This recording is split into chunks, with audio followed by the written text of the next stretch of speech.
Hello guys, welcome to my channel and welcome to Basic Java Tutorials। तो आज हम देखेंगे कि स्टैटिक डेटा मेंबर और स्टैटिक मेथड क्या होता है।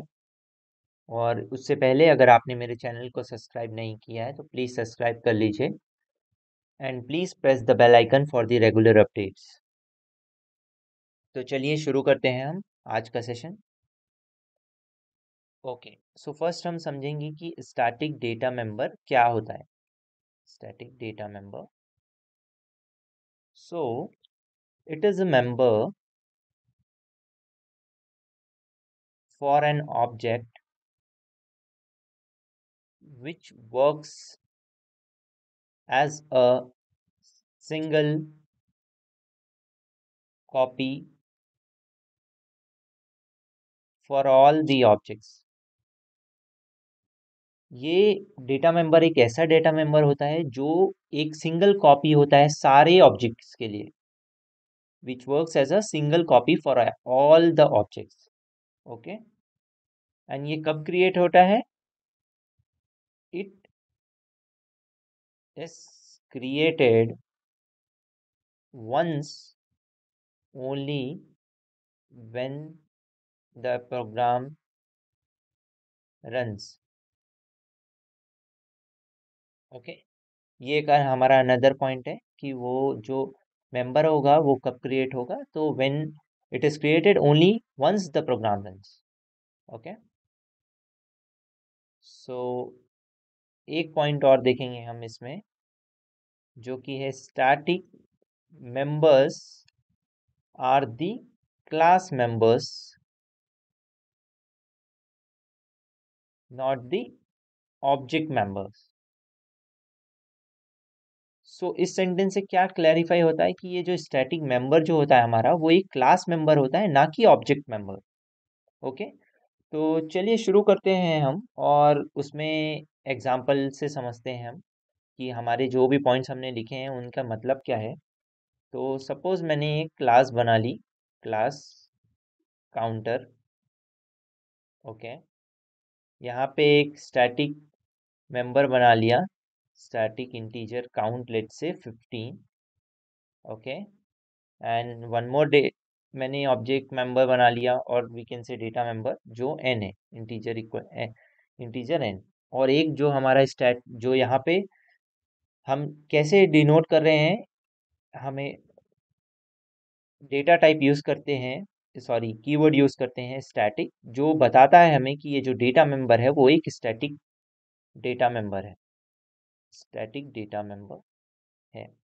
और सिमिलरली जहाँ पे हमारा कोई भी कीवर्ड यूज नहीं है, तो ये क्या हो जाएगा? Non static data member, non static data member हो जाएगा।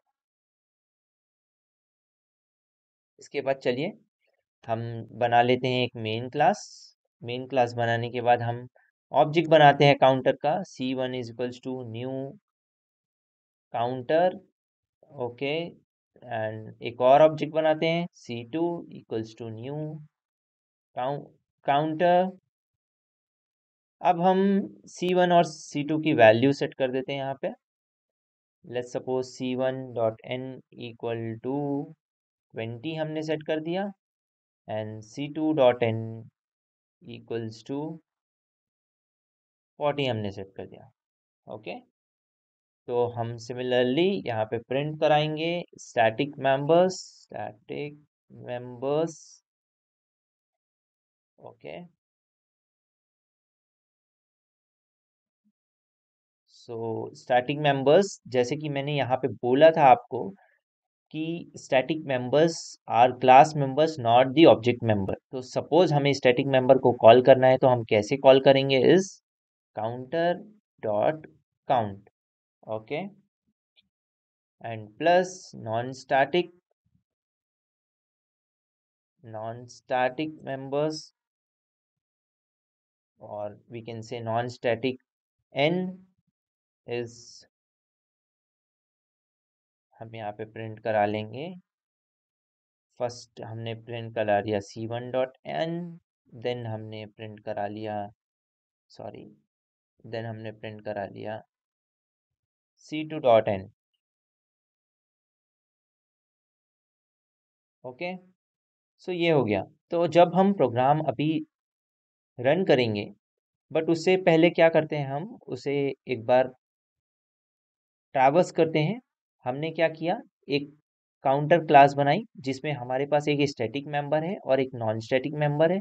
स्टैटिक मेंबर हमेशा की वर्ड यूज करके डिक्लेयर किया जाता है, जो कि स्टैटिक कीवर्ड है एक हमारे पास जावा में, जिससे वो, if we are using that keyword, it means we are declaring that variable as a static data member. Wherever we are not using static, it means that is a non-static data member. Okay, next हमने आए एक main class बनाई हमने यहाँ पे public static void में, जहाँ पे काउंटर क्लास का एक ऑब्जेक्ट बनाया C1, सेम काउंटर क्लास का एक और ऑब्जेक्ट बनाया C2, जहाँ पे नॉन स्टैटिक वेरिएबल के लिए हमने वैल्यू असाइन की 20 एंड दूसरे वेरिएबल के लिए असाइन की 40। फर्स्ट स्टैटिक मेंबर की हमने वैल्यू ऑलरेडी डिक्लेयर कर दी है ऑलरेडी, इसलिए हम यहाँ पे कोई भी वैल्यू इनिशलाइज नहीं कर रहे हैं। लास्ट में हमने प्रिंट करा लिया static members counter dot count, जैसा कि मैंने पहले भी बताया कि static members are the class member not the object member, so we can directly call by using class name. So counter dot count and the non static n is c1 dot n and c2 n dot n। Okay, तो चलिए run करा के देखते हैं और देखते हैं कि हमारा आउटपुट क्या आता है। So as we can see, static members हमें आया 15, नॉन स्टैटिक आया 20 एंड 40, जो हम एक्सपेक्ट कर रहे थे, जैसा कि हमने वैल्यू सेट की हुई है यहाँ पे। तो हमें आउटपुट मिल गया। ओके, और आप यहाँ पे डिफरेंस देख सकते हैं कि जब हम नॉन स्टैटिक डेटा मेंबर को एक्सेस कर रहे हैं तो ऑब्जेक्ट का यूज कर रहे हैं उस क्लास के, यहाँ पे दोनों दोनों जगह c1.n एंड c2.n, बट जब हम स्टैटिक मेंबर को यू एक्सेस कर रहे हैं तो हम directly class name dot data member name use कर रहे हैं। ओके, चलिए तो इसी में आगे बढ़ते हैं और अभी हम देखते हैं स्टैटिक मेथड क्या होता है। जैसे कि अभी हमने कवर किया डेटा मेंबर क्या होता है, वैसे ही सिमिलरली हम कवर करेंगे कि स्टैटिक मेथड क्या होता है। ओके, ओके, तो let it be counter class हम रहने देते हैं यहाँ पे। अभी हम क्या करेंगे, यहाँ पे एक स्टैटिक बनाते हैं, स्टैटिक इंटीजर एक्स हमने एक वेरिएबल बनाया, सॉरी ये कीवर्ड स्मॉल में रहेगा। ओके, अभी हमने एक और वेरिएबल ले लिया इंटीजर वाई। ओके, अब हमने एक स्टैटिक ब्लॉक बनाया। ओके, यहाँ पे मैंने प्रिंट कराया static block is executed.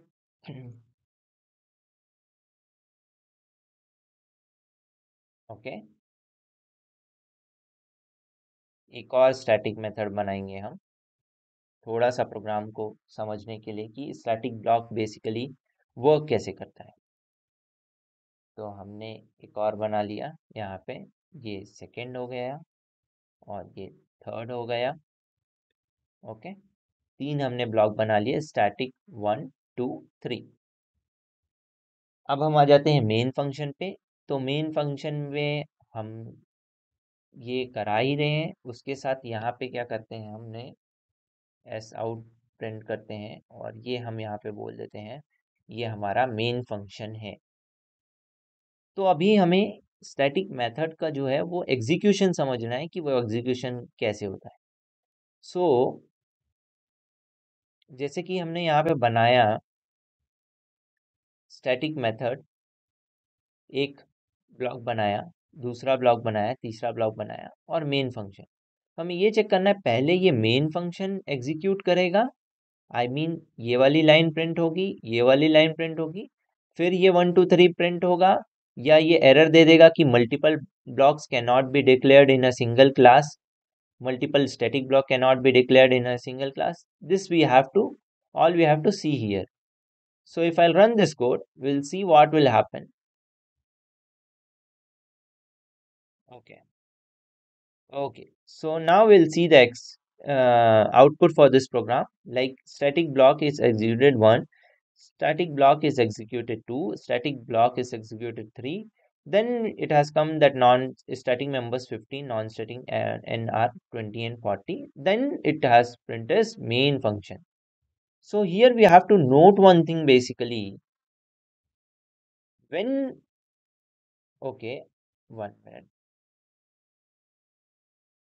Here we have to note one thing down actually.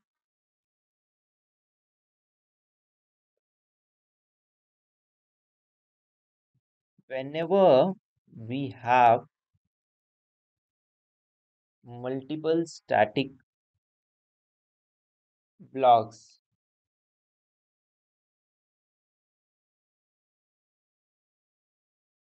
whenever we have multiple static blocks, it executes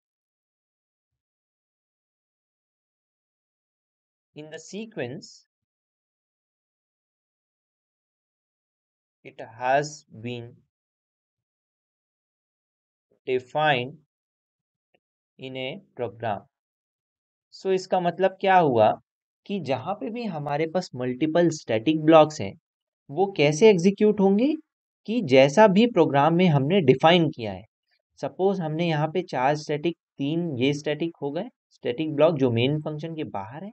उसके बाद एक्चुअली हमारा मेन फंक्शन भी एक स्टैटिक ब्लॉक है कि नहीं, here we can see that.